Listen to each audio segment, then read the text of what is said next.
शाम का समय था। चिड़ियों की बस्ती में कच्ची दीवारों और घास फूस की छत वाला टूनी का घर था। टूनी अपने घर पर रोटियां सेक रही थी। तभी टूना काम से घर लौटकर आता है। टूना जी, आज आप जल्दी आ गए। हाँ टूनी, सोचा आज बच्चों के साथ बैठकर खाना खा लूं। बाबा, देखिए मैंने मिट्टी का घर बनाया है। बहुत खूब बेटी, घर छोटा है लेकिन सपने बड़े हैं। तभी अचानक बाहर तेज हवा चलने लगती है। आसमान में काले बादल छा जाते हैं। लगता है आज तूफान आने वाला है। तभी अचानक छत का एक टुकड़ा उड़ जाता है। मम्मा, मुझे बहुत डर लग रहा है। घबराओ मत बेटी, मैं हूँ ना। मेरे पास आ जाओ गुड़िया। तभी तेज बारिश और ओले गिरने लगते हैं। हवा और जोर पकड़ लेती है। दीवारें कांपने लगती है। टूना जी, लगता है दीवारें गिरने वाली है। टूनी, हमें जल्दी घर से निकलना होगा, नहीं तो हम घर में ही दब जाएंगे। चलो जल्दी से यहाँ से। सभी घर से तुरंत बाहर आ जाते हैं। तभी उनके घर की सारी दीवारें गिर जाती है। मम्मा, हमारा घर। टूनी कुछ नहीं बोल पाती। टूनी, हमें जल्दी से किसी सुरक्षित जगह में जाना होगा। चलो पड़ोसियों से मदद मांगते हैं। फिर टूना और टूनी गुड़िया को लेकर कालू कौवे के घर जाते हैं। कालू भाई, ओ कालू भाई, आप घर पर हो क्या? इतनी रात को कौन आ गया? गोरी, जा तो देख कौन है। गोरी दरवाजा खोलती है। गोरी बहन, हमारा घर बारिश और तेज हवाओं की वजह से टूट गया। हमें आज रात के लिए अपने घर में रुकने दे दीजिए। तभी गोरी मन में सोचने लगती है, यदि इनको रुकने दे दी तो इन्हें खाना भी देना पड़ेगा। हमने जो इतनी मेहनत से अनाज इकट्ठा किया है, ये सब चट कर जाएंगे। नाना बहन, हमारे घर में वैसे भी जगह नहीं है और तुम लोग तो 3 लोग हो और हम भी 3 हैं। तुम्हें कहाँ से जगह देंगे? जाओ जाओ, कहीं और देख लो। फिर गोरी दरवाजा बंद करके अंदर चली जाती है। टूना जी, अब हम क्या करें? चलो देखते हैं, कहीं रुकने का जगह मिल जाए तो। फिर तीनों वहाँ से उड़ जाते। उड़ते उन्हें तिरपाल दिखाई पड़ता है। तीनों उसी के अंदर चले जाते हैं। मम्मा, बहुत ठंड लग रही है। इसमें तो ठंडी ठंडी हवाएं आ रही है। मुझे घर जाना है। ये जगह अच्छी नहीं है। हे भगवान, हमने आपका क्या बिगाड़ा है जो हमसे हमारा छत छीन ली। बस बेटा, थोड़ी देर में सुबह हो जाएगी।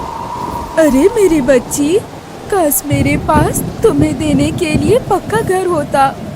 हवा और तेज हो जाती है। तिरपाल फड़फड़ाने लगता है और बर्फ बारिश तेज हो जाती है। टूना जी, तिरपाल उड़ने वाला है।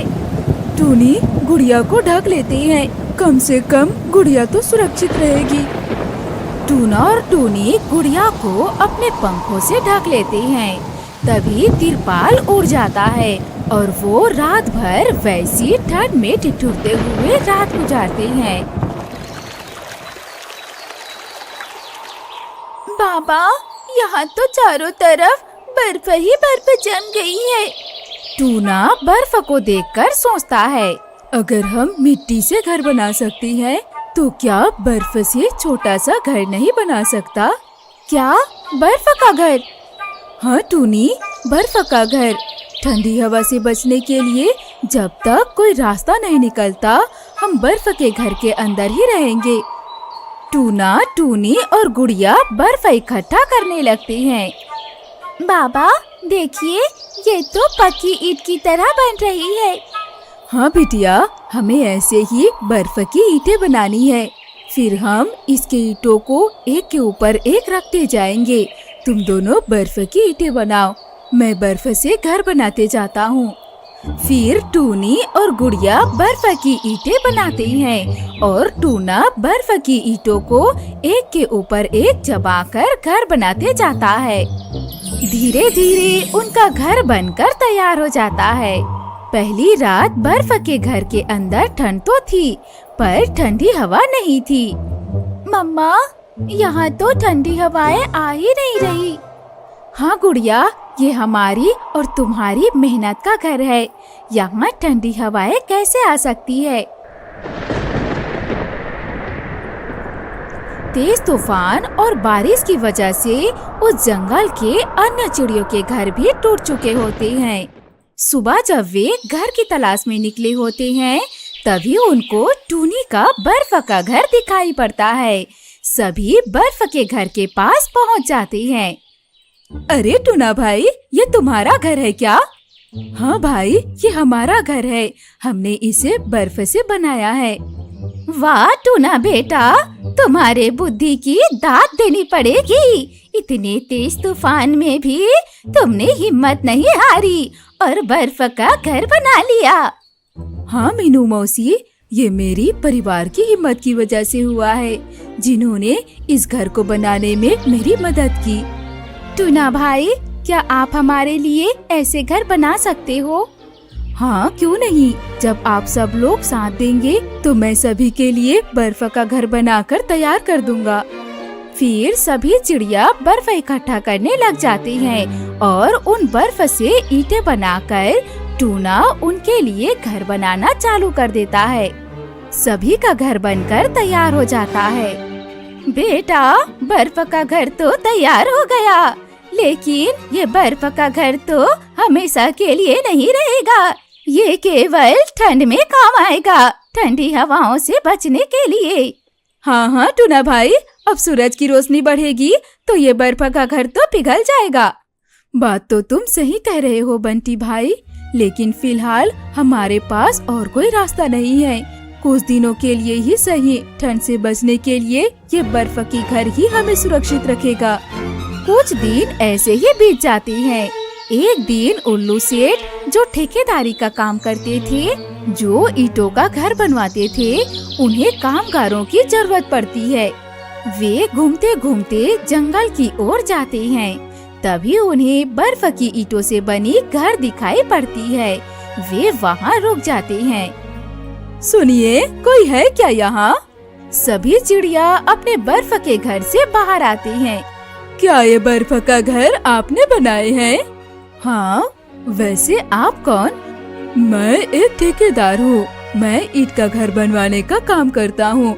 मैंने ये बर्फ का घर देखा, ये तो बहुत अच्छी कारीगरी है। मुझे भी कुछ कामगारों की जरूरत है। क्या आप लोग मेरे लिए काम करोगे? हाँ, वैसे तो हमें काम की जरूरत है ही, पर हमारा घर। हाँ मुझे पता है, कुछ दिनों में सूरज की रोशनी तेज हो जाएगी और तुम्हारा बर्फ का घर पिघलने लगेगा।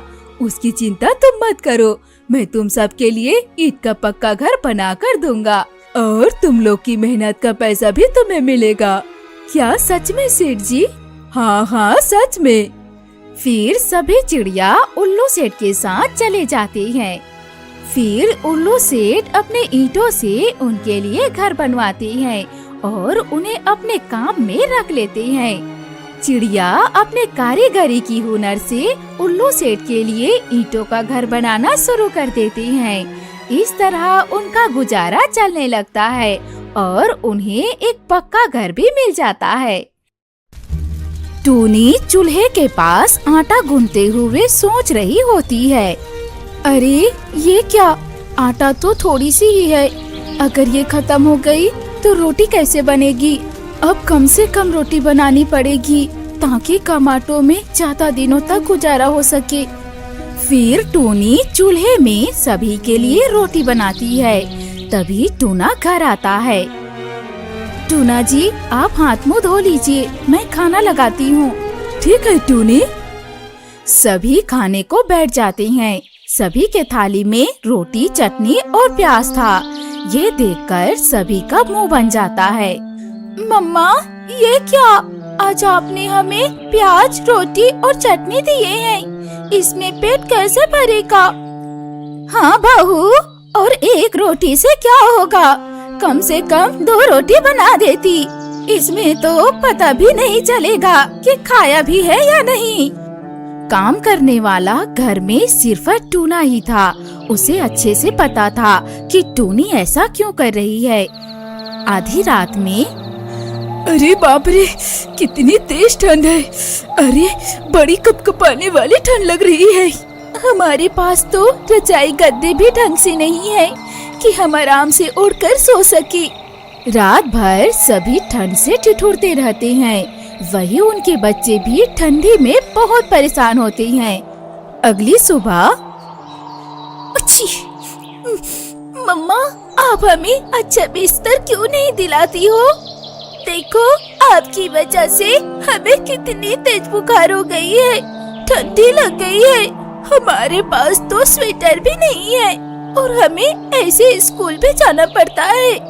बेटा, कुछ दिनों की बात है, फिर मैं आपके लिए नया स्वेटर ले आऊंगी और आपको परेशान नहीं होना पड़ेगा।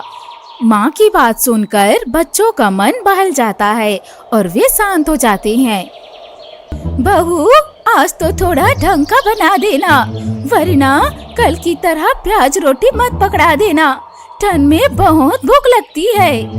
वैसे भी हमारी बहुत जमीन है और उसके बाद भी हमें सूखी रोटी खानी पड़ेगी, तो लानत है इतनी जमीन पर। बाबा, पूरे खेत बंजर होते जा रहे हैं। मैं ही नहीं, पूरे जंगल के पक्षी परेशान हैं इस समस्या से। एक दो खेतों में 1-2 बोरी गेहूं चावल मिल जा रहे हैं, बाकी खेत तो पूरी तरह बंजर है, बस सूखी घास है। फिर टूनी घर का काम करके टूना के साथ खेत चली जाती है और वहाँ का नजारा देखकर हैरान हो जाती है। ये क्या, यहाँ तो बहुत बड़ी बड़ी सूखी घास है और दूर दूर तक कोई फसल नहीं दिख रही है। फसल लगेगी ही नहीं तो दिखेगी कहाँ से? यहाँ सब जगह गेहूं और सब्जी के लिए बीज बोए गए थे, सब जगह घास और खरपतवार हो गए। टूनी ये सब देखकर हैरान थी और उदास भी, क्योंकि उसका पति इतनी मेहनत कर रहा है और उसका फल भी नहीं मिल रहा। अब तो मुझे लगता है कि खेती छोड़कर मजदूरी कर लूं। इतने जमीन में जहाँ 10-20 बोरी अनाज मिलना चाहिए, वहाँ 2 बोरी अनाज मिल रहा है। इतने में घर का राशन और घर के अन्य सामान कैसे आएंगे, समझ ही नहीं आता। अजी, आप चिंता मत कीजिए, सब सही हो जाएगा। ज्यादा सोचोगे तो परेशान हो जाओगे और कुछ नहीं होगा। टूनी के समझाने पर टूना शांत हो जाता है। वहीं टूनी लंबी घास को देखकर सोच में पड़ जाती है। हमारा खेत चारों तरफ से बड़ी बड़ी घास से घिर चुका है, इस वजह से यहाँ ज्यादा ठंड नहीं लग रही है। घर में तो हालत खराब हो जाती है। लगता है ये सूखी घास ज्यादा गर्म है। हाँ टूनी, ये सूखी घास गर्म होती है। बच्चों को रात में बहुत ठंड लगती है। मैं सोच रही हूँ इसी घास का बिछौना बनाकर बच्चों को सुला दूँ। उन्हें राहत और थोड़ी गर्माहट मिल जाएगी। हाँ टूनी, ये ठीक रहेगा। फिर टूनी ढेर सारा घास काट कर ले जाती है। टूनी सूखे घास को घर लाकर उस घास का बिछौना बनाती है। रात में बच्चों को उसी पर सुलाकर ऊपर से ढक देती है। घास का बिछौना तो बहुत गर्म था, लेकिन सूखी घास होने के कारण वो बहुत ज्यादा चुभ रहे थे। मम्मा, ये आपने कैसे बिछौने पर सुला दिया था? हमें देखो तो पूरा शरीर कितना लाल हो गया है, खरोंचे आ गई है। हाँ मम्मा, बहुत चुभ रहा था। बहुत गर्म है, अच्छा है, लेकिन बहुत चुभता है। कुछ करो ना मम्मा कि चुभे नहीं। मुझे माफ कर दो बेटा, मैं कोशिश करती हूँ कि ये अब तुम्हें चुभे नहीं। अगली रात से टूनी घास के बिछौने के ऊपर थोड़ी सी बिस्तर डाल देती है और बच्चों को सुलाती है और ऊपर से कपड़ा से ढक देती है। बहू, हमें भी ठंड लगती है, सिर्फ बच्चों को नहीं। देखो तो टूना और उसके पापा की हालत खराब हो रखी है। हाँ माँ जी, चिंता मत कीजिए, ठंडी हम सब के लिए चुनौतियों वाली है। कुछ न कुछ उपाय जरूर निकालेंगे। उससे पहले घर में खाने पीने की जो परेशानी चल रही है उसे फेस करना जरूरी है। घर में धीरे धीरे राशन खत्म हो रहा था। वहीं खेतों में फसल ना के बराबर हो रही थी। टूना दिन रात खेतों में काम करता ताकि वो ज्यादा से ज्यादा फसल उगा सके और खेतों को बंजर होने से रोक पाए। अजी, आप खेतों में दिन रात लगे रहते हो, खुद की सेहत का भी ख्याल रख लिया करो। ऐसे में तो आपकी तबीयत खराब हो जाएगी और अगर आप बीमार पड़ गए तो हमारा क्या होगा? और अगर मैं मेहनत न करूं तो तुम लोग की भी तबीयत खराब हो जाएगी बिना खाना खाए। टूना खुद की तबीयत पर बिल्कुल भी ध्यान नहीं देता। बाहर खेतों में दिन रात ठंड में काम करता और बहुत चिंता और काम की वजह से उसका शरीर बीमार पड़ जाता है। अरे, अब तो टूना भी बिस्तर पकड़ लिया। अब क्या होगा? पैसे कहाँ से आएंगे? खाना कहाँ से आएगा? कभी कभी गरीब होना भी अभिशाप लगता है। ये ठंड क्या कम है जो भूखमरी ने भी घर में डेरा डाल रखा है। बच्चों के लिए जैसे मैंने घास का बिछौना बनाया है, क्यों ना मैं टूना जी के लिए भी वैसे ही घास की रजाई बना दूं। उन्हें भी गर्माहट मिलेगी तो शायद तबीयत में सुधार आ जाएगी। उसके बाद टूनी खेतों में जाकर बड़ी बड़ी घास काट कर ले आती है। अरे टूनी बहन, अभी तो टूना की तबीयत ठीक नहीं है ना? मेरे खेतों में फसल कटवानी थी, कटवा देती तो मेरी थोड़ी मदद हो जाती, बदले में थोड़ी अनाज दे देता।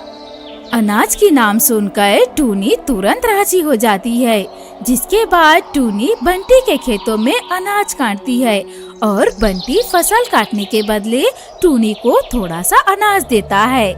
अरे टूनी बहन, अगर तुम्हें ये सूखा घास चाहिए तो तुम इसे भी ले जा सकती हो, क्योंकि ये मेरे किसी काम के नहीं। अगर तुम इसका कुछ कर सकती हो तो ले जाओ। ठीक है बंटी भैया, आपका बहुत बहुत शुक्रिया। टूनी अनाज और भूसे को अपने घर ले जाती है। इतने सारे भूसे का क्या करोगी बहू?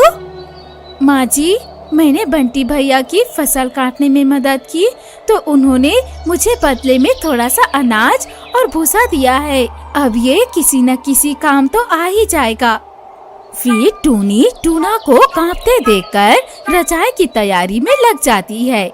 वो घास काटने वाली मशीन से घास को बारीक काट देती है।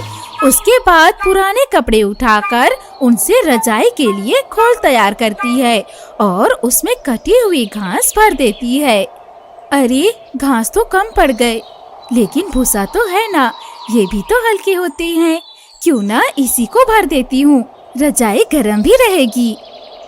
इसके बाद टूनी रजाई में घास के साथ भूसा भी भर देती है। फिर उसका मुंह सिलकर डंडे से रजाई को पीटकर समतल करती है। अरे वाह बहू, तेरी रजाई तो बहुत ही बढ़िया और सुंदर बनकर तैयार हुई है। जी माँ जी, अब मैं सोच रही हूँ मैं इनके लिए ऐसे ही घास का गद्दा बना दूं, ताकि इन्हें बिल्कुल भी ठंड न लगे। अगर ठंड लगी तो इनकी तबीयत ठीक नहीं होगी। हाँ हाँ, ये ठीक रहेगा बहू। जिसके बाद टूनी घर के पुराने कपड़ों से खोल तैयार करती है और खेतों से घास लाकर मशीन में बारीक काटकर उसे गद्दे के खोल में डालकर सील देती है और टूनी का जुगाड़ू गद्दा और रजाई बनकर तैयार हो जाता है। फिर टूनी गद्दा बिछाकर टूना को उसी पर लेटा देती है और ऊपर से उसे रजाई उड़ा देती है। अब कैसा लग रहा है जी? ये काफी गर्म है, रुई वाली रजाई से तो ये काफी अच्छी है। टूना की बात सुनकर टूनी बहुत खुश होती है। घर के बिछौने पर बच्चे आराम से सोते, वहीं घास और भूसे की रजाई में टूना को भी बिल्कुल भी ठंड नहीं लगती। ऐसे ही कुछ दिन बीत जाते हैं। आज तो रोज से ज्यादा ठंड लग रही है। टूनी बहू का सही है, अपने बच्चों और पति के लिए घास का बिस्तर और भूसे और घास की रजाई, और बहू हमारे लिए। बहू ये तो गलत है, देखो हमारी भी हालत खराब हो रही है। ये रजाई पूरी फटी है, अंदर हवा जाती है और आजकल तो ठंड बढ़ती ही जा रही है। माँ जी, मुझे माफ कर दीजिए, मैं कल ही आप दोनों के लिए घास और भूसे की रजाई बना देती हूँ।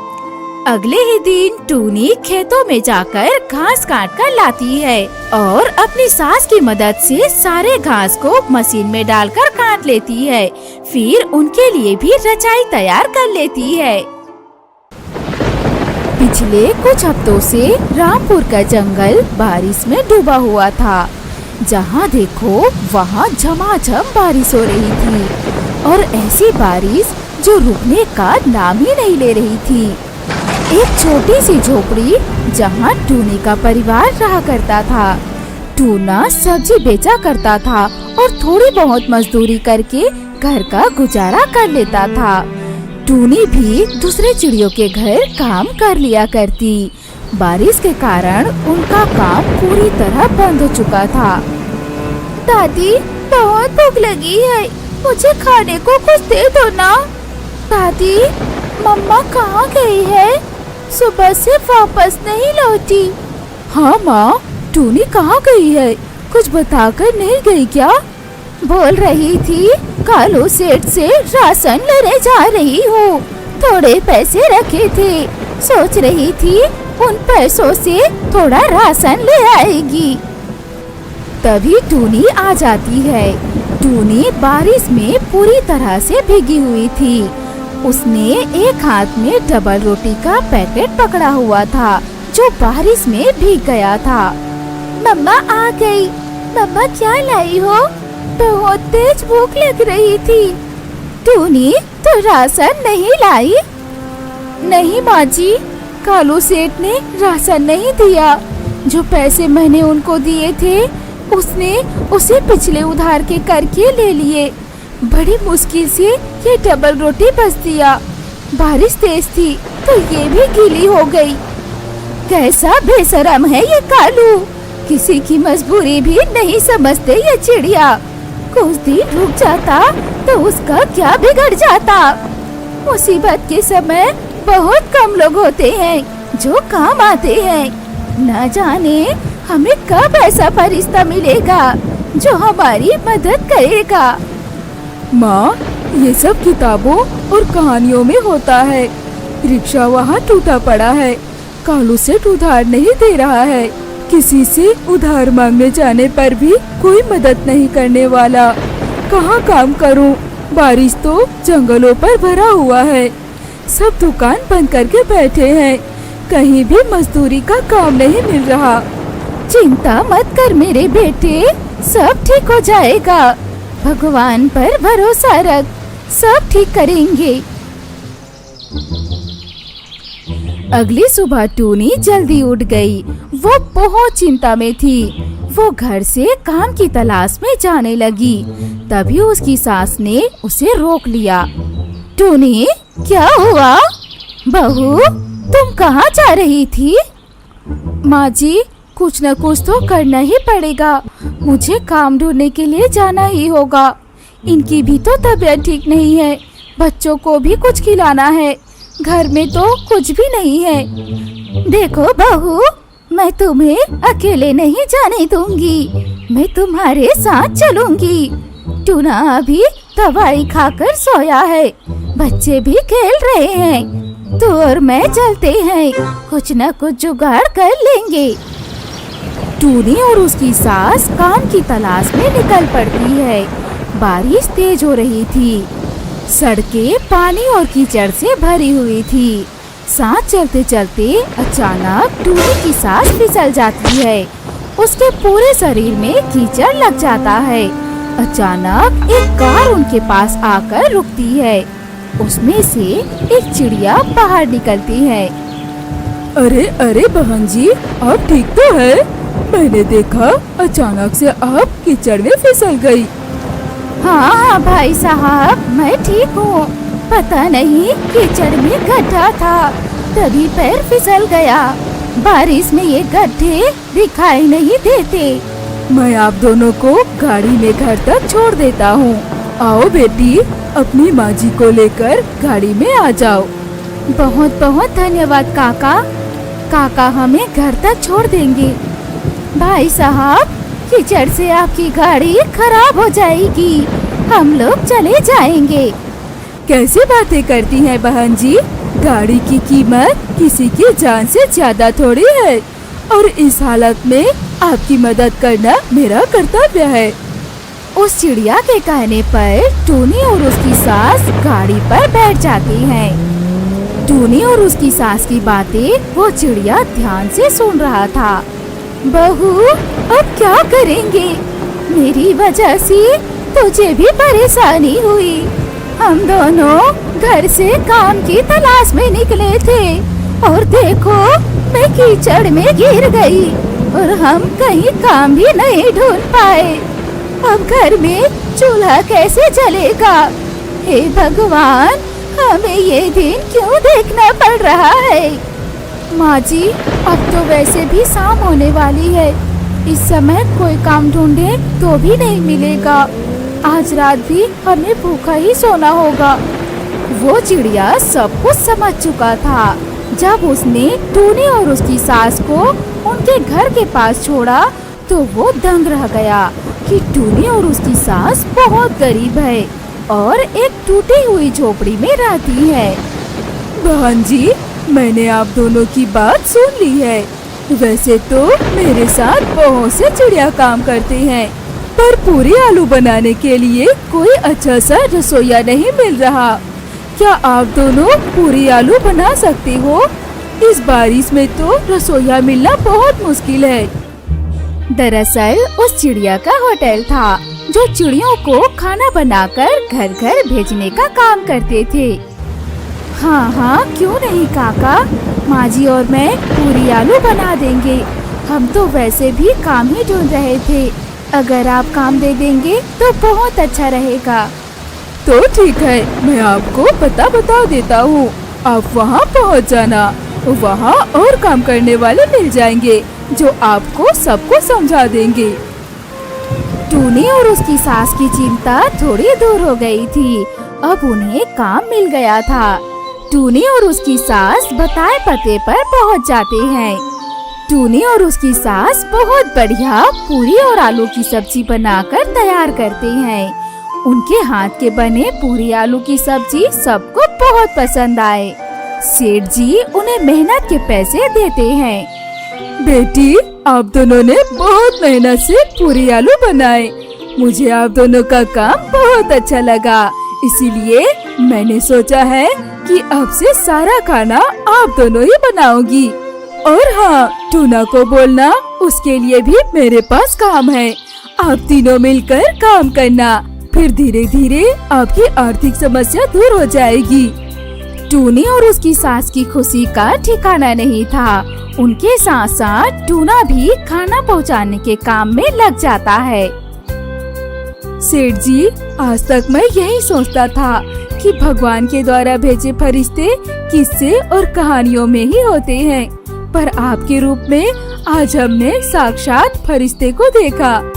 अरे नहीं बेटा, सब भगवान ही करते हैं। मैं कोई फरिश्ता नहीं हूँ। मैं तो अपना कर्म कर रहा हूँ। बस मेहनत करो और देखना, भगवान तुम्हें और भी ऊंचाई देंगे। इसके बाद से टूनी और उसकी सास ने पूरी आलू बनाने का और खाना बनाने का काम संभाल लिया और टूना भी खाना पहुंचाने के काम में लग गया। इस तरह उनकी आर्थिक स्थिति धीरे धीरे सुधरने लगी। टूनी, सब तैयार है? अरे हाँ, हो गया। ये लीजिए आपका टिफिन। देखो, आज फिर लेट हो गया। मैं बोल रहा था, पान तो दी हो ना? दे दिया जी, दे दिया। छोटी वाली टिफिन में डाल दी है। एक से तो आपका कुछ नहीं होगा ना, आपके तो कितने सारे दोस्त हैं।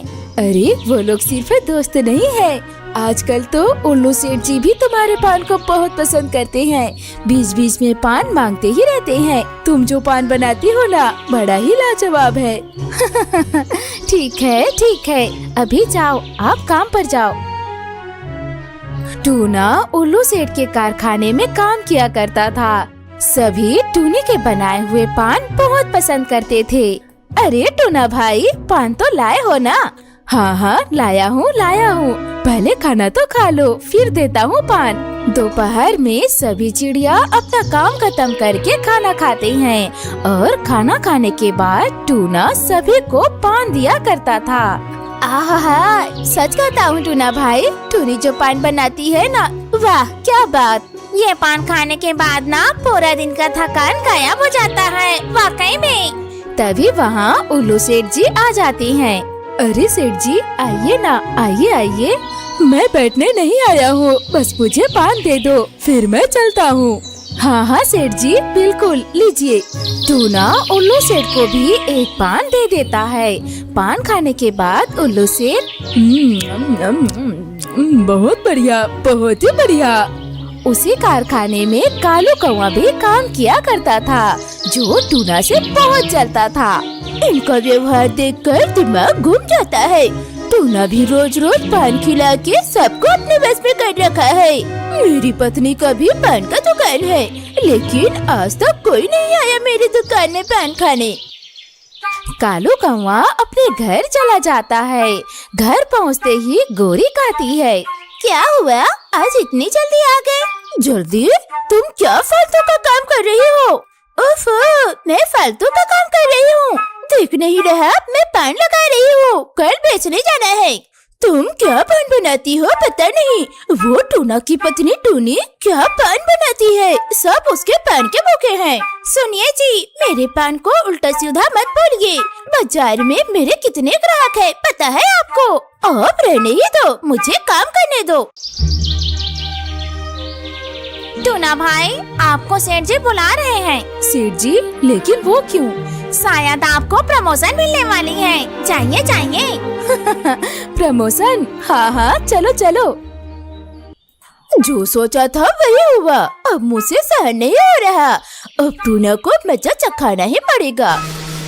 फिर कालू टूना की मशीन के तारों के साथ छेड़छाड़ कर देता है। अब देखता हूँ तू कैसे कारखाने में काम कर सकता है। इधर टूना अरे वाह कितने मजे हैं। घर जाकर पहले टूनी को बताऊंगा।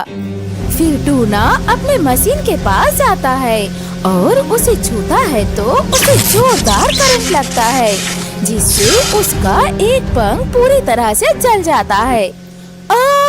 अरे बाप रे, अरे बाप रे, अरे मैं तो मर गया। अरे क्या हुआ, क्या हुआ? बताइए बताइए क्या हुआ? अरे सुनो, कोई तो एम्बुलेंस को बुलाओ। अब क्या, प्रमोशन तो दूर की बात, तुझे कोई काम पर भी नहीं बुलाएगा। सब खत्म हो गया टूनी, सब खत्म हो गया।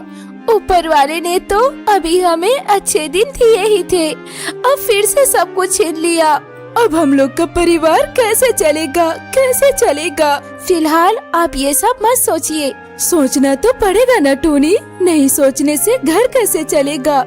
आप ही तो बोलते थे मेरे बनाए हुए पान को खाकर सब बहुत खुश हो जाते थे। क्या मैं पान बेचना शुरू कर दूं? हाँ ठीक है, तुम पान बेचना शुरू कर दो। कालू की पत्नी पान बेचती है, वो जहाँ बेचती है हम लोग भी उधर ही छोटा सा दुकान लगाएंगे।